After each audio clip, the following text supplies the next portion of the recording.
GCAM Télévision pour partager basango ya République démocratique du Congo. Mwana mboka Samba Olonga atombeli bino boye malamu na kati ya émission Debout Congolais. Matondo mingi pe pona fidélité pe confiance au bozoko bana ko pesa biso poto memela bino.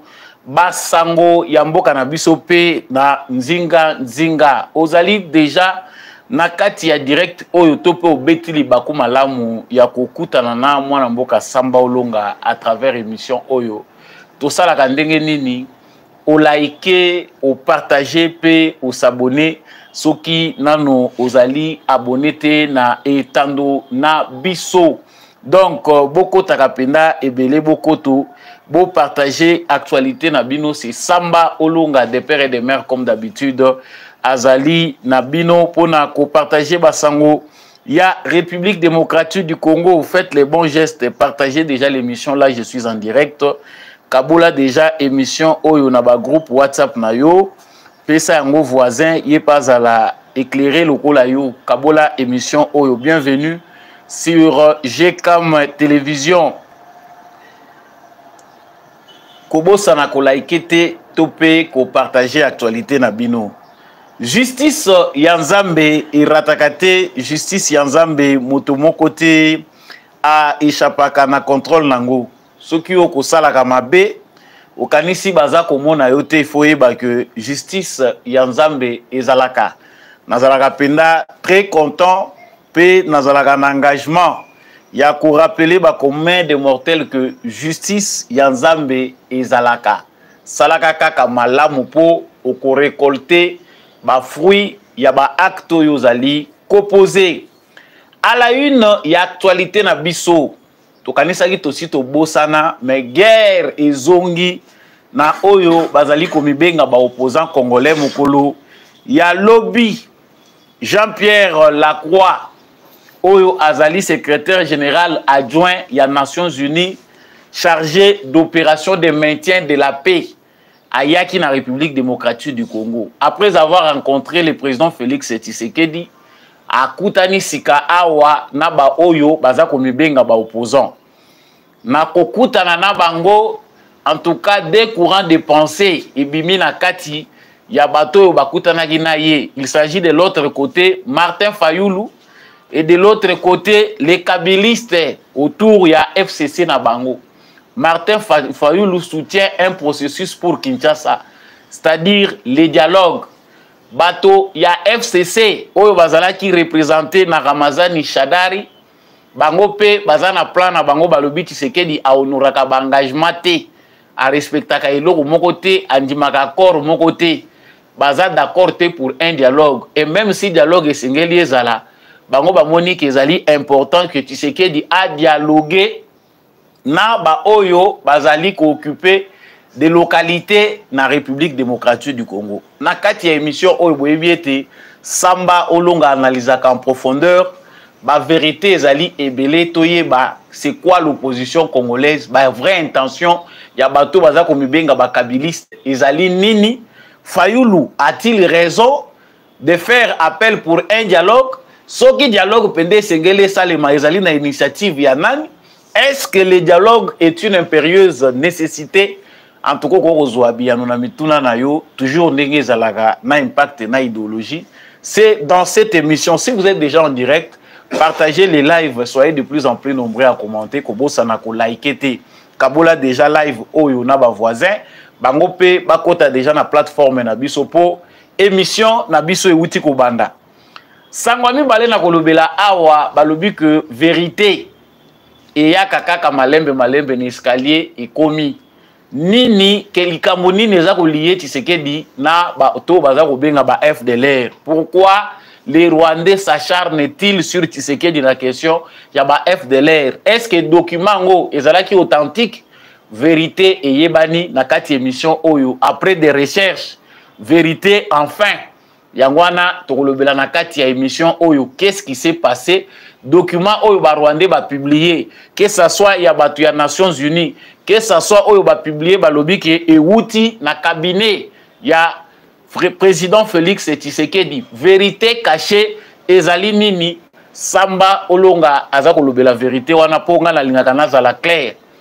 Sangwa suka tokosili sanango ezali likambo ya 43 prévenus dont 32 militaires bazali poursuivis na haute cour militaire pour organisation d'un complot visant à détruire les régimes constitutionnels. C'est-à-dire ndenge tovandi boye eza suna batu musu baza ko samba ba militaires comme des civils balingaki basala coup d'état.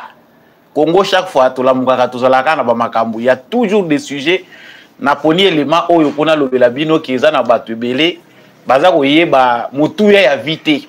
Wana des sujets tokosukisa nango na kati ya émission oyo.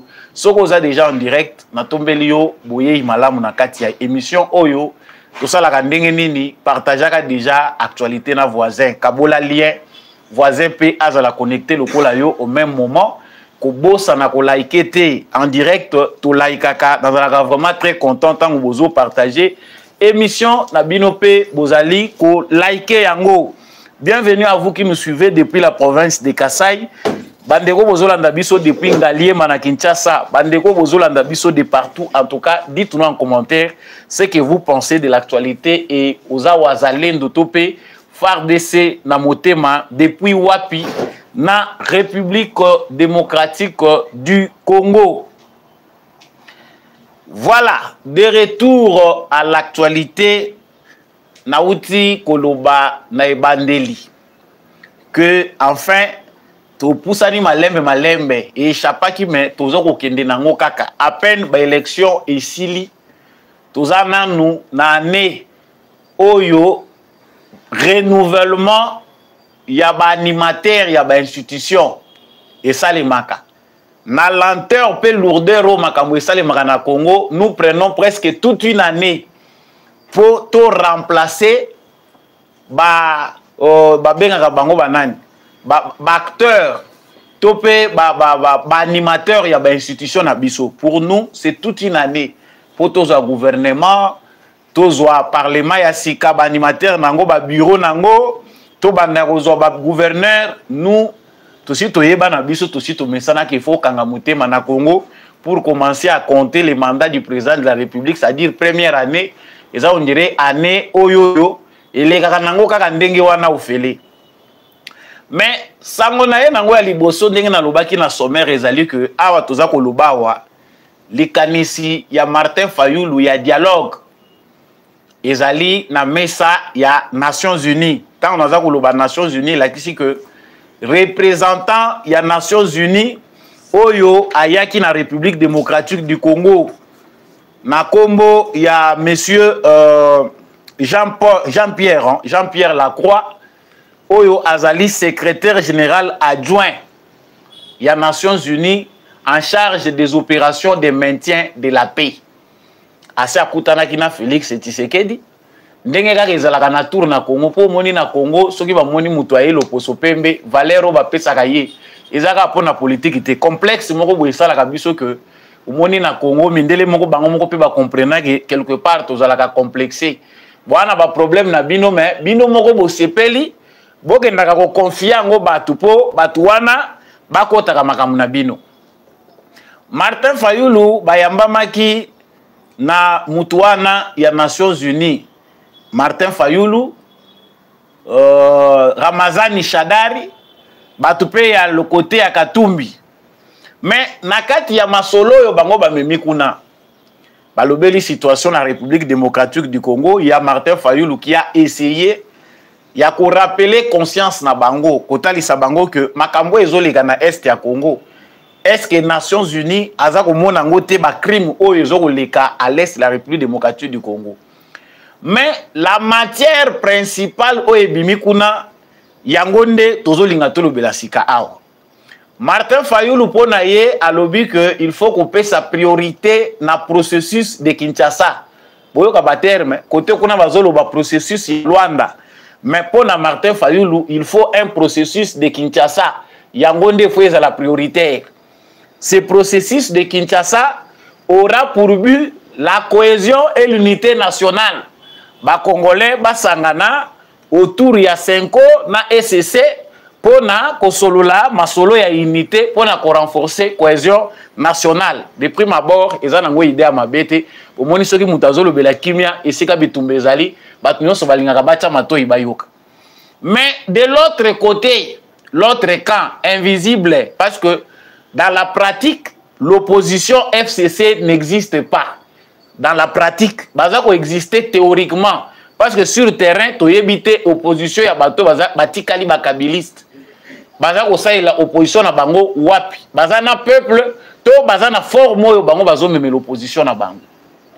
Ramazani Shadari côté ya FCC Kabila ayebisi Jean-Pierre Lacroix que bango bazali concerné te na ba initiative nyonso ya dialogue. Tout d'abord, premièrement, Tshisekedi yé moko atikala ko manifester volonté te ya ko solola na opposition. Et loko ya mibale ezali que ba violation na dictature oyo Tshisekedi azali ko imposer bango. Eza ko talisa te ke muto yo azali respectuer ya ba norme. Atalisi pe likambo ya illégitimité nga place nazalaki na sekaki makasi tango na itangi memo ya Ramazani Shadari. Lelo Shadari Ramazani a le courage de nous parler de l'illégitimité de Tshisekedi. Ça c'est encore entre guillemets, mais pour ceux qui n'ont fongoli parenthèse wana tozongi banda 2006 ti mukolo Kabila zokende na olobaka ke mukileza tour na tour et que ba congolais baza ko se spécialiser mingi na comédie na humour que na makambo ezali ko toucher na réalité. Monsieur Ramazani Shadari asuki wana te. Ce qui est très important pour tout côté en analyse où concernant l'actualité nabiso. Ramazani Shadari a lobby que les problèmes à la base de tous les maux que connaît le pays, c'est l'illégitimité du pouvoir actuel. L'unique solution est que ce régime et ce qu'il incarne dégage. À l'obélina nous article 64. Ça on ne sait pas comment il va appliquer. Il dit que Félix Tshisekedi n'a jamais exprimé le souhait d'un dialogue. J'en ai parlé. Mais na soulevé point moko important oyo na commis na rouge. Que dit Ramazani Shadari? Tout dialogue qui, contrairement à l'expérience concluante du dialogue intercongolais de Sun City en 2002-2003 en Afrique du Sud, ne serait pas inclusif et n'impliquerait donc pas tous les Congolais protagonistes de la crise multiforme qui déchire actuellement les pays et ne résoudra aucun problème. C'est-à-dire, awa, tozali koloba awa, pour na Ramazani Shadari, dialogue selon conception na bango, selon oezana makanisi na bango, si on parle d'un dialogue, et sengeli, tozo ngana format ya Sun City, makambo eza minena.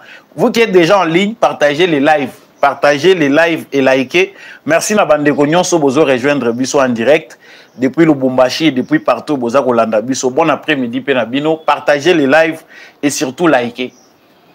Donc Ramazani Shadari veut dire na makambo na tangi parce que na uti kotanga o ya lobby. Et la kisi que dialogue pour na bango, il faut tozonga na format Sun City. Bino moko boyebi format Sun City ezanini.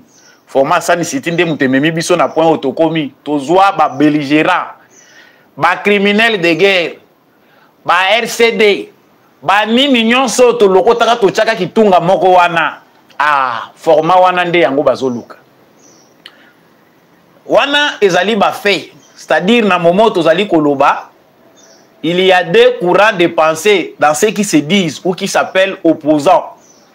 Courant ya Fayulu ezali courant ya mutu azali ko prêcher cohésion nationale, unité nationale, eza ko senga ke to sangana lokola bana ya famille moko, to trouver solution par rapport ya ba problème ezo kwela biso face à la menace qui pèse sur notre pays et sengeli to za la bomoko. Fayulu a cause la na raison na ye parce que dans ces dires on trouve quand même la voie démocratique des choses. Te soki tozali agressé, toza menacé.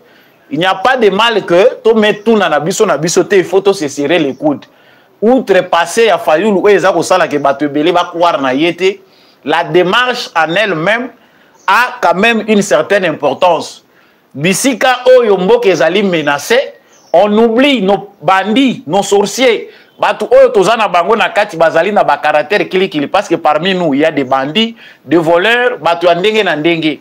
Face à menace, batu na libota bakomanga eloko moko.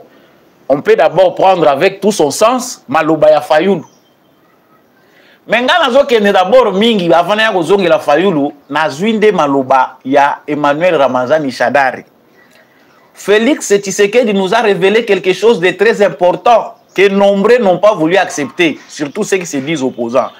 Balobi Tshisekedi azali koki ma responsabilité na ye azako continuer ko citer Kabila pour rien. Tshisekedi nous a dit dans une interview, il y a Top Congo na journaliste Moussou Kombo Ekimingai que l'AFC c'est Joseph Kabila. L'insurrection populaire est Joseph Kabila Moutaza Simanango. Mais dans le moment toza koloba Shadari qui représente les camps de ceux qui restent fidèles à Joseph Kabila, pour naye na conception à dialogue à Monique, ezali na format où il faut tozongela ya Sun City. C'est-à-dire qu'ils sont dans le jeu. Ba mouvement où ezako leka na Est, ba AFC, est bien reconnu par les kabylistes. C'est-à-dire quelque part, Emmanuel Ramazani Shadari na badir na ye, azali ko reconnaître que bangonde bazana zamba. Lokola bazana zamba, poto luka kimia, il faut to sangana, to zongana format ya Sun City. C'est-à-dire toke kozwa bato bakoti na zamba to sangisi bango, wana nde inclusion ekozala. Soki tokei contrairement à la démarche à Sun City, ça veut dire pour na bango dialogue et salamité. Nous n'avons à prendre pas trop kozwa makambo avec légèreté. Moi j'ai réfléchi na lobby au moni mutu soka vandi kimia Kabila tia vanda na ye kimia yebi ke soka lobby a komiteka. Mais aujourd'hui grâce ya koloba hein, sur base ya maloba ya Emmanuel Ramazani Shadari, nous avons maintenant l'information que AFC officiellement ezalinde Kabila FCC yangonde AFC.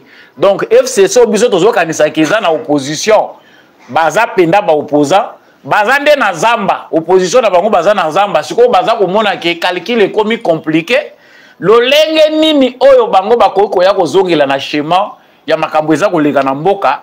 Ils doivent venir aussi écouter. Ils se contredisent dans leur dire. Ceux qui bolani Shadari, tantôt ils ne font pas confiance à Tshisekedi. Tshisekedi n'a jamais respecté un accord. Nyonso Tshisekedi a proposé à Boyaga. Tshisekedi ne considère pas l'opposition. Atikala jamais qu'on manifester désir. Il y a qu'au dialoguer dans l'opposition. Mais Tshisekedi a qu'au dialoguer dans l'opposition. Est-ce que dans le moment d'abord, na Congo, nous avons une opposition? Pour opposition, il y a une façon basali la makambo. Si nous avons une opposition au Congo, ce n'est pas Tshisekedi qui va valider cette opposition, c'est le peuple congolais. Il y a comme ça des sujets importants. Le peuple congolais a congolais pour opposition le peuple grâce aux réseaux sociaux, les Congolais sont eux-mêmes opposants là où ça ne marche pas. L'opposition en réalité depuis Etienne Tshisekedi a Koufi, opposition est kota pan depuis PIDPS a kenda na pouvoir. Opposition est en panne. Des fois que opposition est secouru par même IDPS kaka est en pouvoir. Et il y a les sous sunga opposition parce que l'IDPS est au pouvoir mais en même temps dans l'opposition. Bandekunanga eza ko sala pasi mais nous devons réfléchir ensemble. Ces points très importants eza ko la kisamakambo ezo ko linga ko ya liboso na mboka na biso. Certaines analyses comme ça ils allaient pona ko permettre biso to entrevoir makambo oyo ezali ko se présenter liboso na biso.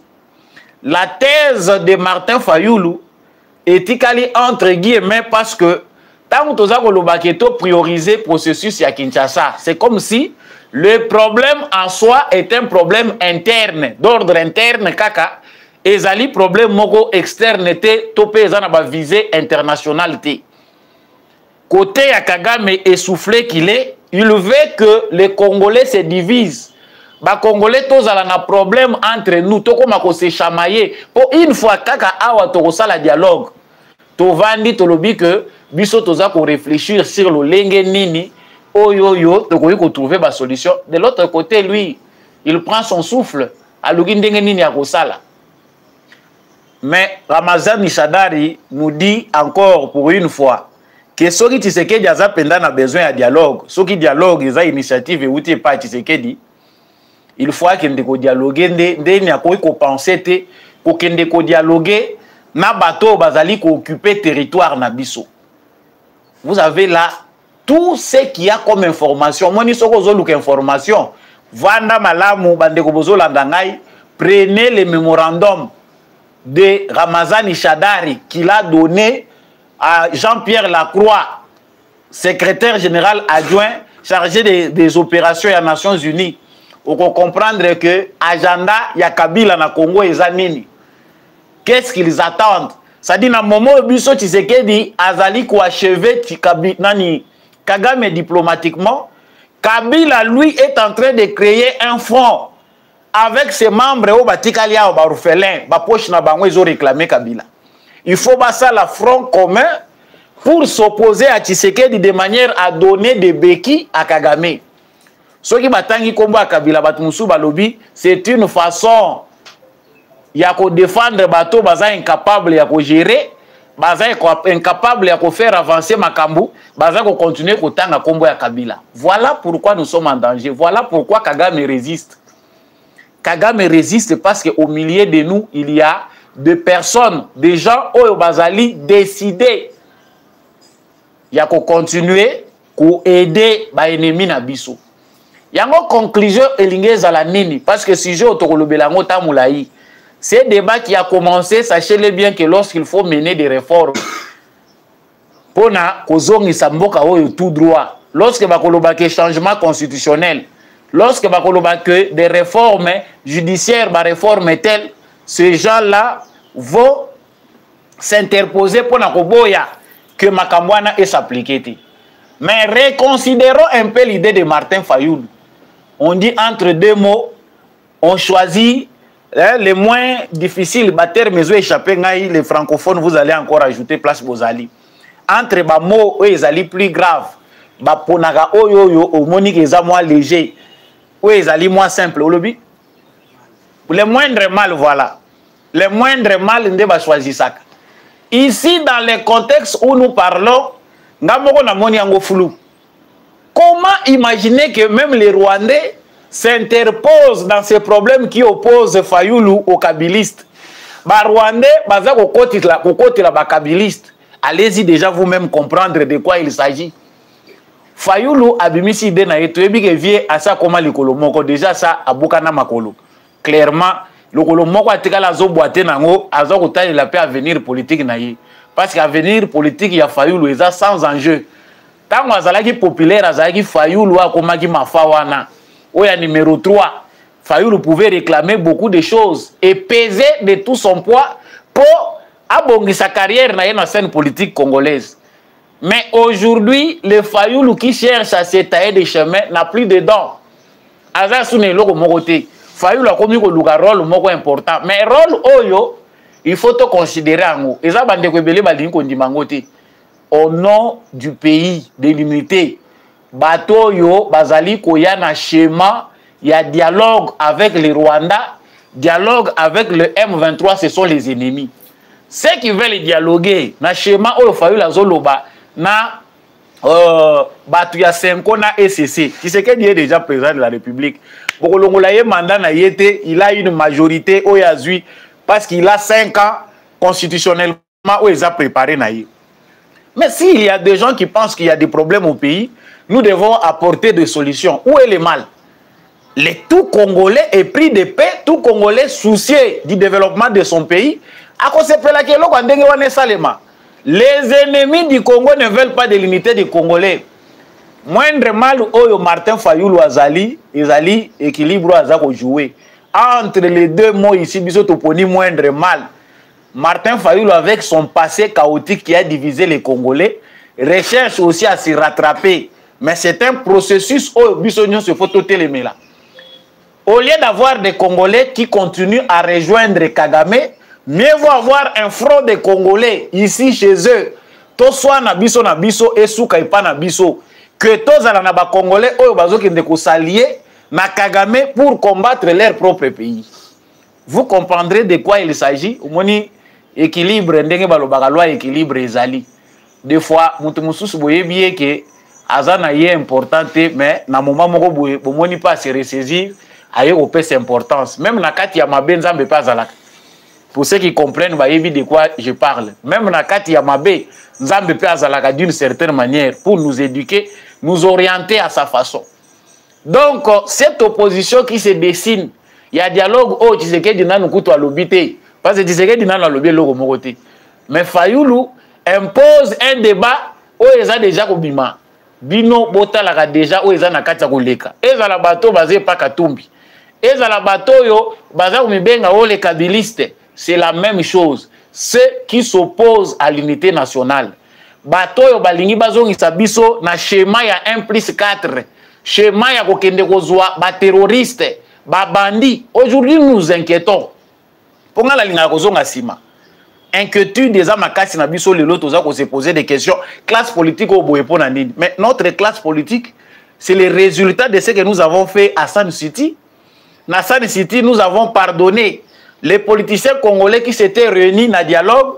Bayokana ke poto trouver que tous ces belligérants viennent. Tous s'associer biso nyonso na gouvernance to kota na ba institution to tika zamba. Malheureusement pour certains ba mona kiango que ezali boulevard batikeli bango ba ko continuer ka kozongila wana. Alors que les conclusions na dialogue global et inclusif, accord global et inclusif ezalaki que to kati nzela ya ba rébellion. Mais Kabila ye ko se ko sango na 2009 à ce que si Angola sous na 2012-2013 à travers CNDP au Ekomagi M23. Donc ils ont retourné dans le même schéma. Ce qui bolandi lelo philosophie à Chadari ezali que bango moko basi ba reconnaître que bakoti zamba.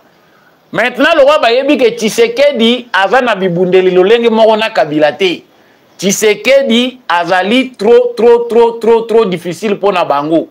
Kabila lui c'était facile. Zamba bokoti comme yende mutabanda ko sali la Kagame mbetu ya kopia ka Congo. Ce qui va rébellion et botami Kabila finit par accepter céder la souveraineté du pays. Batuba continue à exploiter na bango ndenge balingi. Yé pas vandi na ye kimia, nous appelons cela la paix. Umoni Kabila a pacifié ki Congo, Tshisekedi a kuta ki Congo ezala ki pacifié. Aujourd'hui, comprenez que les M23 est dans la brousse, soutenu par Kagame. Les M23 est à Kinshasa, dans les FCC de Kabila. AFC est égal à FCC. Lelo Ramazani Chadari atali sibiso ango. Yango tozo ça va service à renseignement. Bino boya ga ko lubana retard. Au moni achakei to komi ko pesa basango ndenge nini bakei. Nous vous prenons à témoin bino moko boyoki ba propos na ye. Vous pouvez analyser plus que moi parce que le laboratoire na bino est plein na ba expert. Prenez le temps d'analyser ces propos. Vous comprendrez banani bazo chap sécurité en boka en danger. Mais les dialogues restent discutables, nous évoluons. Sangwami Balé Nazali Kolobela Awa. Bandeko boza en ligne, partagez les lives, partagez les lives et surtout likez ce que vous allez déjà en direct. Bo likaka, vous avez sa force dans émission P actualité na bino. Sango Oyami Balé et sali polémique o ezali 3e jour. Ou 4e, je ne sais pas, depuis que l'information est allée circuler, il y a Tshisekedi aurait signé un document Oyo Azui ba Wutu Oyo ba purja qui peine na bango na cadre du tribunal pénal international pour le Rwanda andimi ko accordé bango que baya na Congo. Ce document là est bimi libanda ba Rwandais ba bimisi yango il y a quelques jours. Awa toza ko lobawa les Rwandais ne parlent plus de notre sujet. Sujet oyo inondé toile na ba réseaux sociaux nyonso chez les Rwandais ezakaka likambo ya Tshisekedi chef ya ba F de l'air azako héberger bango. J'en ai parlé hier. Les pourquoi pour nini ba Rwandais bakangami sujet wana makasi et pourquoi maintenant. Les loyondés tous arrivé à retrouver vérité. Vérité ezali que les documents ya Nations Unies où ezali ko circuler ezali na part munene ya vérité. Documents ya Nations Unies ezali ko talisa qu'il y a des Rwandais qui ont été jugés na affaire ya makambo ya génocide na Rwanda. condamnés. Ils ont purgé leur peine. Bamoussous na Niger. Mais tant que peine na bango esili, bamoussous pe bazalaki a quitté. Tant que peine na bango esili, basengi na gouvernement ya Niger que bazali na besoin baya na République démocratique du Congo et sika bandeko na bango moussous bazali. Les autres vont trouver ça absurde. Pour na nini bakoya kaka na République démocratique du Congo. La République démocratique du Congo officiellement a plus de 200 000 Rwandais réfugiés. Oyo baza enregistré. Eza ba oyo te ba mibenga déjà ba Congolais, ba mususu ba kota na ndenge na bango kaka po ba wumela aucun document administratif à finir par kozwa carte d'électeur. Pour les locaux d'électeur et comment laisser passer. Ato betisi yango yo moko e komi carte d'identité. Ba mususu ba kota na ba voix auto yebi. Mais officiellement le HCR reconnaît plus de 200 000 Rwandais sur le sol congolais comme des réfugiés. Bandeko na biso baza kolinga koya boye balobi bandeko na bango bazali na Congo. Il faut baya pona ko visiter bango. Ça s'est passé entre état bango ba kotisi demande na bango na Niger. Niger pe Nations Unies azali informé et c'est ce qui s'est passé réellement. La République démocratique du Congo n'a pas eu ce souhait là ya ko kende ko luka ba génocidaire oyo ba kondanaki. Après que ces génocidaires-là se sont évadés ou bien basalinini pour na kozwa bango koya komima bango ko interner bango na Congo. Ce n'est pas le cas. Le document qui circule est très brandi par les Rwandais par rapport à échec oyo bango bazui na processus ya Luanda.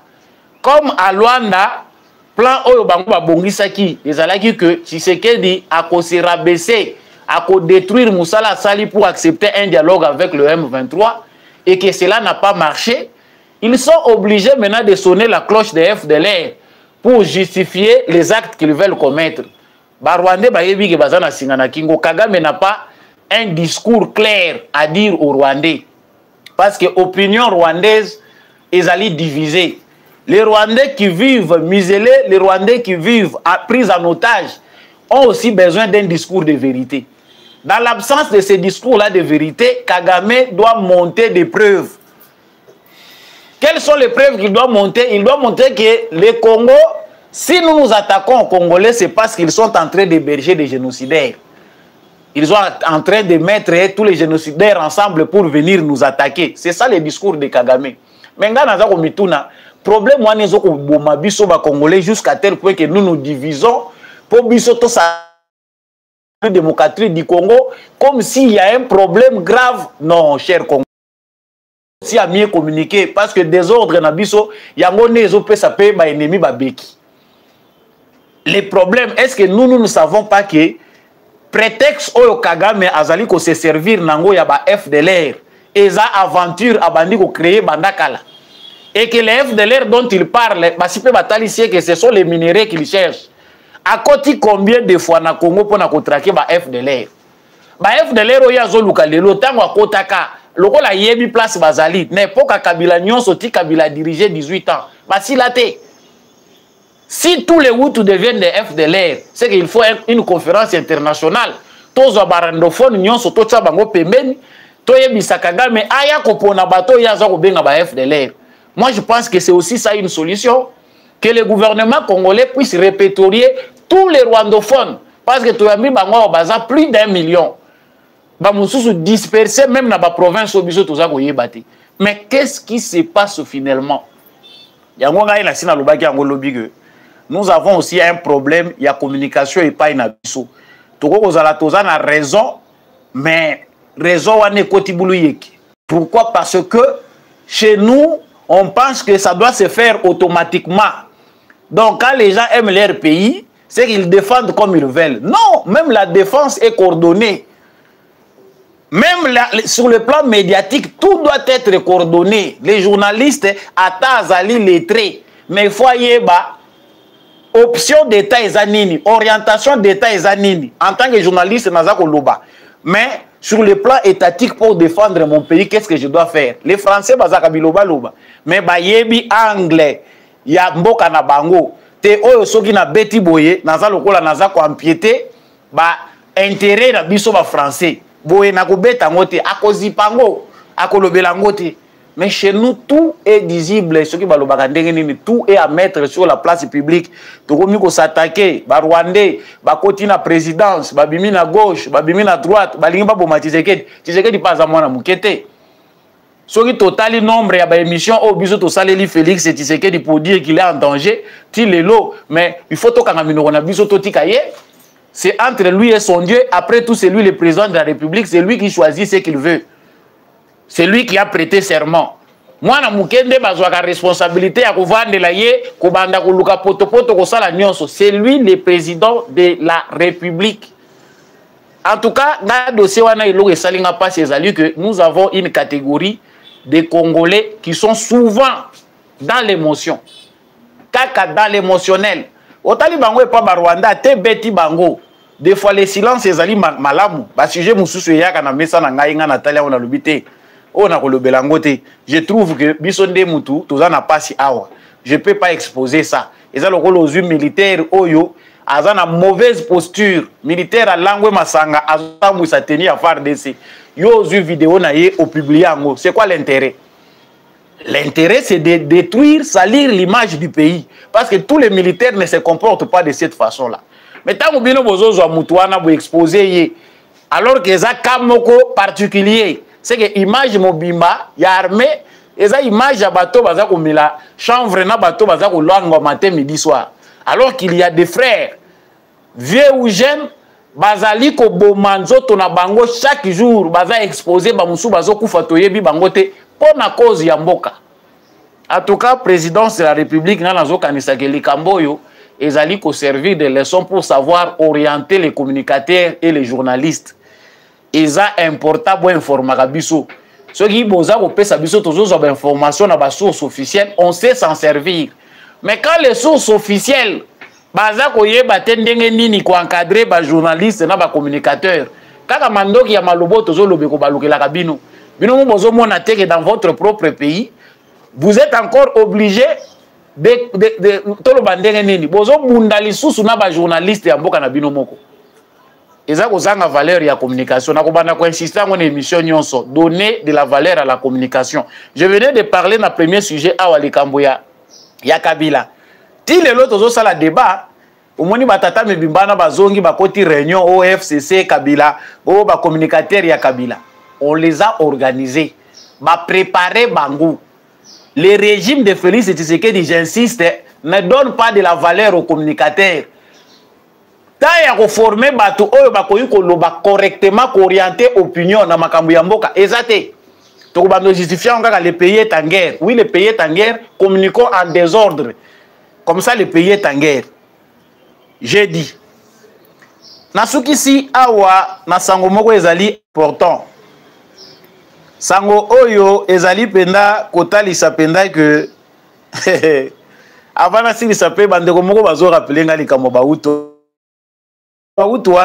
bon, FDLR, c'est aussi le président qui doit éviter Babilo Kwandengewana parce que mon union se trouve au Lobarate, mais toujours au Bapé pour l'intérêt na biso. Ce ne sont pas seulement que des Hutus au Bazako Lukaka. Awa Tozako Lobawa, je l'ai dit plusieurs fois que les alliés na Batouti. Voir Bao Bazana Kongote, Barwandofono Bazana Kongote, Bamusu Bazo Luta Libanda, Bazo Lukaka, Bakuta Nagana Tshisekedi. Tshisekedi ne les appelle pas.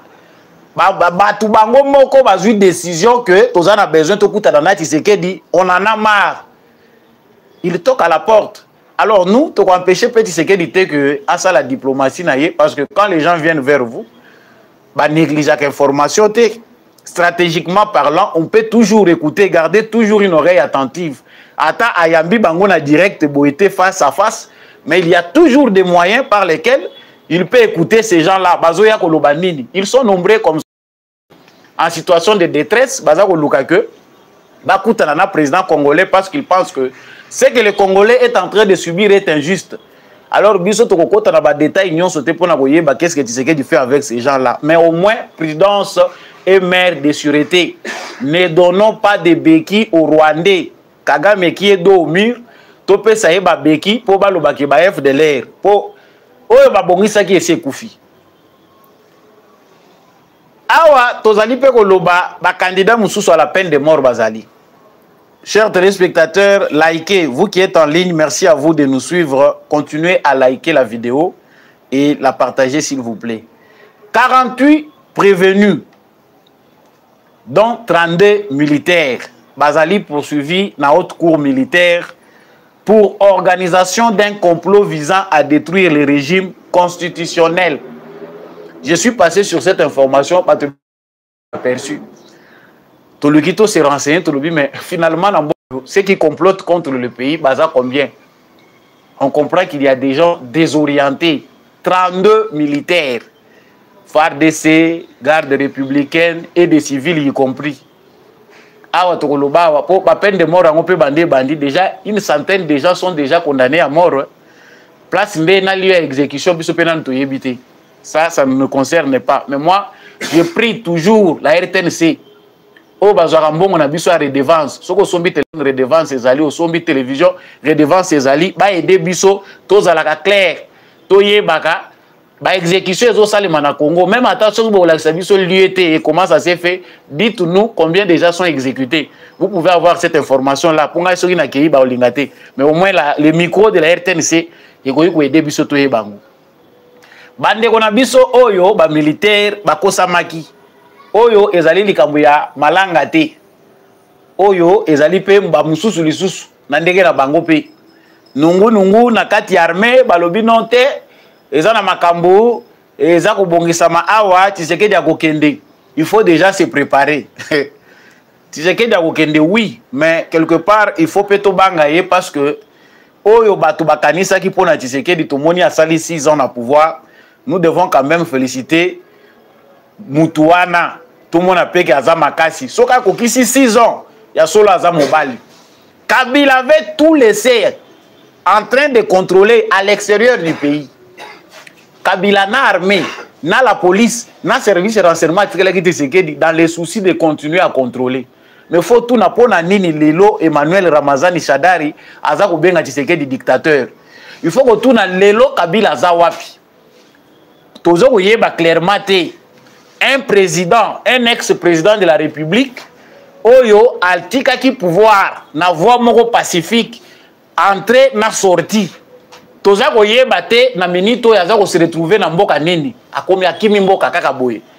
Mais et pourtant, les contextes dans lesquels il a laissé le pouvoir, ezaki contexte moko oyo il n'a qui honoré. C'est que Kabila malgré ma benyon soit salabiso et ça, un élément important, et bon, ça qui histoire ya Congo, ezali passation pacifique ya pouvoir. Et Tshisekedi en était fier. Malgré Kanda ya makamunyon so Kabila sala, papa na ye sala ye, ba makamunyon so Kabila sala na Congo, Tshisekedi a cherché à respecter Kabila, to préserver ba qui. Mais les lots tozo loba, place Kabila za to yebite, o aza en Espagne, o aza boy, ntela. Liwape ko risque kutani na yeto bato ya mutema mabe balingi bazwa ba bien na ye babomi ye bato bakoloba ke Tshisekedi mutu abomi ye. Or Tshisekedi na mutu na ye ata na ndoto aza ko imaginer te ke aboma Kabila. Nos frères aujourd'hui qui seront condamnés peut-être à mort dans les 32 militaires 48 au total au bazali basingelelaki na baka babisika bazalaka nini o ils na mouvement moko ko salema soki bo donc kotoyo baza ko préparer o bakambasala kina ba malanga kotoyo ba mususu baza ko créer ya bango na ndenge ya bien na armée na ba charger na bango ya mission kende place boy Tshisekedi azama yeli même Kabila a compris que Tshisekedi azama yeli pour un civil maîtriser pouvoir na contexte soit zoela ki yango contexte politique na sécuritaire et puis totaliser 6 ans bato bazo continuer ko banzage. Pourquoi il s'agissait déjà pété, donc j'ai parlé de ce sujet qui est profond. Pour avoir plus de détails, je reviendrai dans le sujet Oyo. Bazali au total 48 prévenus. Prochaine audience na Bango Ezali le 23 septembre. Vous avez le temps de voir leur visage. Basala ki bongo pona nini qui les avait envoyés. Malheureusement procès ango tozo au monde ango penda mingi médiatisé. Mais des coups d'état, il y en a comme ça partout. Mais tant que bakangi mutoyo ki balobi ke baza ko ba condamné à mort le ko la Jean-Jacques Wondo. Oyo ki ba congolais ba bimi balobi procès de farce. On ne sait pas ce que ce régime veut faire. Comment nous voulons une chose et son contraire? Chers Congolais, apprenons à respecter notre pays. Vous allez perdre des enfants, azana bana, nege tomonaki awa, moi si à Jean-Jacques Ondo na bana bakomi kolela. Tozo senga mawa ya papa président de la République. Vous voulez avoir beaucoup d'argent, être millionnaire, ne faites pas l'armée, ne faites pas la politique, faites le commerce. Nazo souki ça pour na koyebisa bino que lelo eza pasi. La politique a détruit l'entrepreneuriat, la politique a détruit l'économie du pays. Moyen toi entreprendre les athées parce que tout le monde voit, mais voit que les intérêts en politique. Moyen biso to ça les logos moko concret, oh ya biso ba congolais athées. Pendant que l'économie est entre les mains des expatriés, les Congolais continuent à envier politique. Pantango pe moyen pe ya ko changer ngona nous athées jusqu'à ce stade. Tu sais que dina bitumbaza nango, tozaka kana panti ya que tout le monde veut être politicien. Ceux qui na famille lelo boza na politicien te, vous êtes la famille maudite. Moutazo abandonné ba faire na ye pour qu'il ko rejoindre politique. Obomi société na yo pour qu'il ko kota na politique sachant que oza no na ba idée te, oza na ona eloko moko te ko proposer pour na mboka. Koloba nyonso yangwana, oyo aza na bososoli ako comprendre yangai mutu ezalaka bendele ekolo Congo ekoyate. Vous êtes en direct de GCAM Télévision, merci de nous avoir suivis. Likez vidéo oyo kotika ndenge wana te, likez yango, partagez yango na voisin, yangai mutu ezalaka congolais à la muka. Congo dietu et continuer kozala likolo Congo ya Kimbangu, Congo ya Lumumba, ya Etienne Tshisekedi pe ba union so ba sopa makila pona mboko oyo. Tosenga kezala toujours debout totika mboka ya malamu pona bana na biso bazako ya liboso yekozala penda malamu matondo mingi na ndekombi ya Chako azaki na sima caméra pe na réalisation pour cette émission oyo ekoma na bitando na bino. Merci mingi na apôtre Gérald Kabeya Chovo, merci na l'homme de la vérité des urnes Jean-Louis Chimbalanga, merci à papa Michel Lumakaso, papa Boniface Mpunga, papa Maurice Kikangala, merci à papa Freddy Ngwama, matondo mingi na mama Lisette Mombendu, mama Billy Bilonda, mama Ani Masamba, pardon, merci na ba nyonso oyo bolinga kapenda émission oyo likez, partagez et kozala penda malamu. Merci à tous ceux qui nous ont suivis à partir de Kinshasa, bolandi biso à partir ya États-Unis, bolandi biso à partir ya Mbandaka, bandeko bolandi biso à partir ya Lubumbashi, Mbujimai, Kananga, en tout cas na bisika nyonso na tangite. Je vous aime beaucoup. Wazalendo na motema, FARDC na motema, tokutani prochainement na